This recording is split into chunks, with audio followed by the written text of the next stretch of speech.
জীবনে চলার পথে আপনি মানুষদের সাথে চলাফেরা করতেছেন, সবার সাথে ভালো ব্যবহার করতেছেন, মানে আপনি প্রত্যেক দিনে ভালো ব্যবহার করতেছেন, কিন্তু হঠাৎ একদিন আপনার মাথা গরম। তো ওই লোকরা তো আপনার জানে না যে আপনার মাথা গরম আছে। হয়তো ওই ব্যক্তিটা আপনাকে ফোন করলো অথবা আপনার সামনে এসে কথা বলতেছে, কিন্তু ও তো জানে না যে আপনার মাথা গরম। তো ওই কথা বলাতে আপনি তার সাথে মানে রাগী মেজাজে কথা বললেন।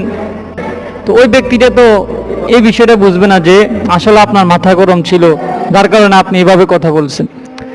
এই জন্য সবাই আপনার ওই যে আপনি খারাপ ব্যবহারটা করছেন, ওই ব্যবহারটার কারণে আপনার সমস্ত এতদিন যে ভালো ব্যবহার করছেন ওই ভালো ব্যবহারটা সবাই ভুলে যাবে। সবাই আপনার ওই খারাপ একটা বিষয়, যে খারাপ বিষয়টা, ওই বিষয়টা সবাই নিয়ে ঘুরবে যে এই লোকটা তো আসলেই খারাপ। এতদিন যে আপনি ভালো ছিলেন ওই ভালোটা উঠে যাবে।